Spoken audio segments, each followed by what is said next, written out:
Hi guys, and welcome back to Seeing It Their Way. Recently my husband built a swing in our backyard and I just had to share with you guys. Um when we were initially dating, you know how you have all those conversations about how you see your life and the things you want, the house, the picket fence, the two kids, and I always included a swing on the porch. And unfortunately, our house doesn't have, I don't know the technical term, maybe like beams on it. It's more just for looks. Like it's not sturdy enough to house or hold a swing. And so the hubby decided that he would make a swing that would be sturdy enough to not only hold myself, but him as well. So we went on a search and he and I was able to source all the materials needed to make a swing sturdy enough to hold him and I, or him and our two boys, or me and my two boys, or me and my friends, or just me and a glass of wine. So this was truly a labor of love. And if you found our video and you're not like a subscriber, it's probably because you're going to build a swing for yourself as well. So I'll kind of show you the steps. My husband is just your everyday man. So as long as you have some strength, and because that's the biggest thing, is being able to lift and maneuver heavy beams, then, or if you have, a buddy who can come over and help, then you can do a project like this too. So for our particular backyard, the spot that he wanted to build it in was right in the middle of our backyard, where we have a slight incline and there was bushes. And so he had to clear out the bushes first.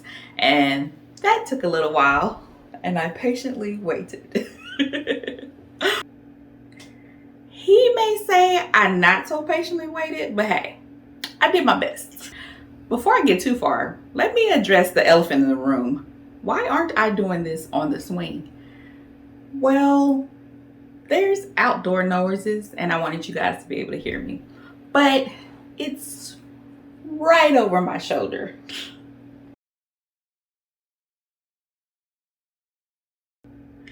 Okay. So now that the area is cleared, he went and got super large beams. I feel like they were 6 inches. See, I didn't buy the beams. I didn't build it. I'm just doing a video.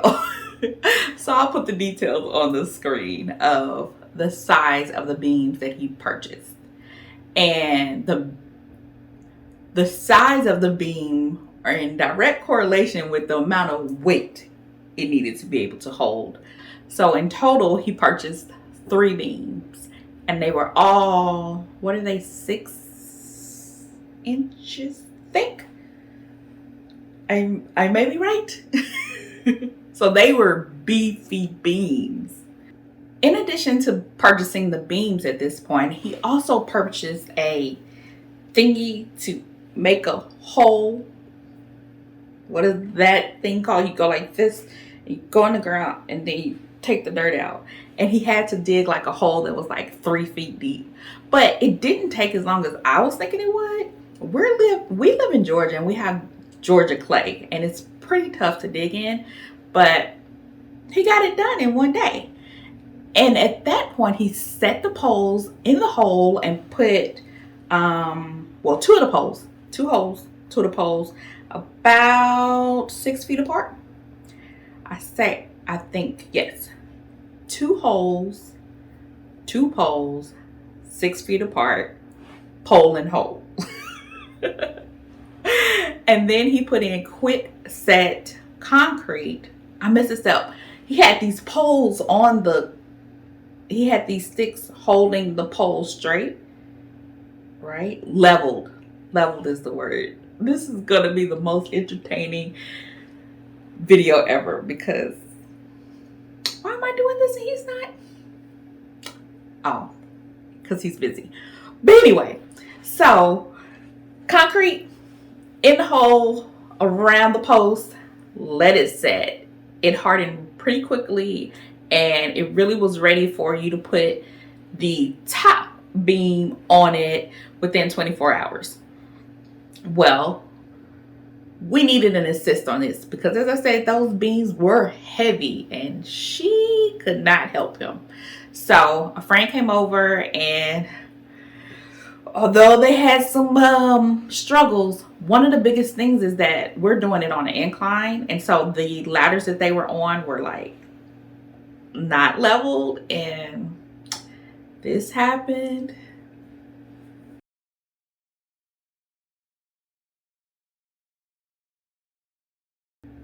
Don't worry, they're both fine. They got the beam up and screwed it with bolts that were bigger than the beam, so the bolts had to be at least 8 inches, because remember, the beams are 6 inches. And then we took a break. Now with your 3 beams in place and it's cemented in the ground and the dirt is put back over in the hole, now your frame is built essentially. The hubby also wanted to add more decorative hardware that would give it a little pizzazz. So like those T things you see on the seams are he purchased, and I'll try to link those down below because those are so cute. It really gave a little bam. It also gave extra support. So here we are. We have hardware on. It's bolted down. And what's next? So actually, he wanted to add like lights, sconces kinda on it, solar lights, because we have circular ones that's in our backyard just to add like a little mood situation, and I'll show you that. So he attached a block of wood, maybe a small block, and then a bigger block to have space so that he can put a cap on the block. You'll see. That's what he did. So now we have the frame decorated for the most part, right? So then now we're looking at the ground like, what do we do with this?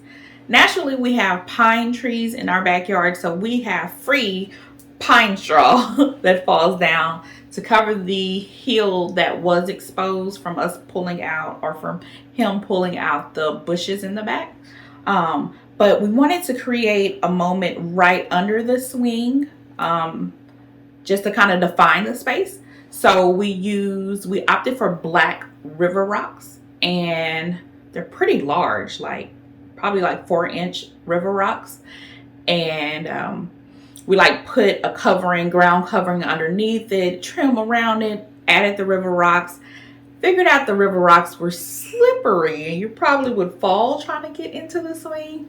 So then we added some square concrete pavers in there just for some more stability, and I think it all came together really nicely. Now that I've talked all around the swing, let's get to the meat of this project, the swing itself. On Amazon, we found one that was black, and it goes well with our house and our decor, and had gold chains, and it's 5 feet wide because we wanted it to be comfortable for him and I to sit on it. And its weight capacity, 880 pounds, which was icing on the cake for everything that we prepped before. Like the beams being sturdy enough, check. The cement stabilizing it, check. Now we have the swing with chains that can hold it, 880 pounds. Check. Although the swing itself did not come with a hanging kit. So separately, which I'll try to link it all below just so you don't have to do the research that I had to go through. Separately, we purchased a hanging kit that can hold up to 1,000 pounds.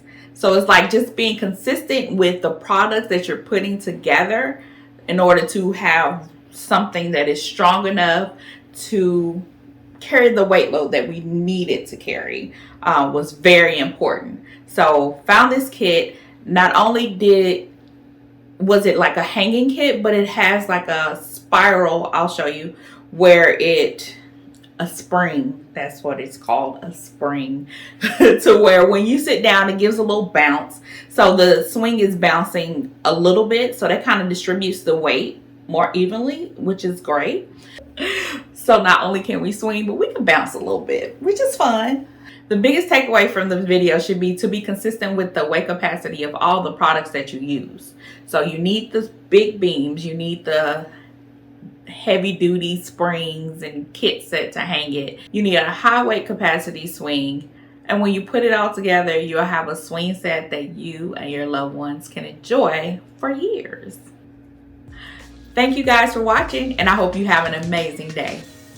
Bye.